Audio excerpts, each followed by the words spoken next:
কর্মের দ্বারা ইত্যাদি ইত্যাদি। তাহলে কর্মটাকে বাদ দিয়ে দিই। আবার কিছু ভক্ত বললেন কর্ম যদি বাদ দিয়ে দেয় বাকি ধর্ম থাকে কি করে?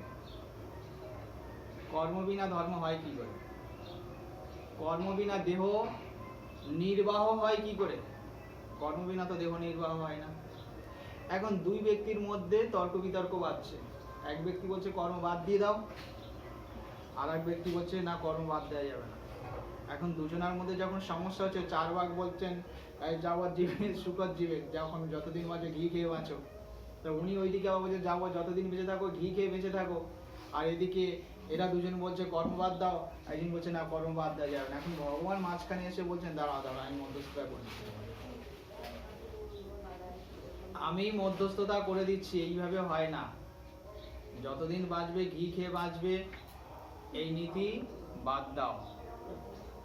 এটা হচ্ছে মূর্খের নীতি। যাবৎ জীবের সুখত জীবের ঘৃণাং পিতা ঘৃণাং পিতা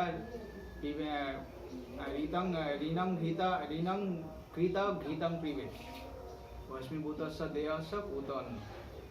যতদিন বাঁচবে ঘি খেয়ে বাঁচো, দরকার হলে ঋণ করে নিয়ে ঘি খাও, কারণ ভস্মীভূতস্য দেহস্য, দেহ চলে যাওয়ার পরে ছাই হয়ে যাবে। তোমরা জানো না কি হবে না হবে, আমাদের পরিণাম কি হবে আমরা জানি। এ কথা যেমন সত্যি, কিন্তু বাকি কথাটা সত্যি নয়।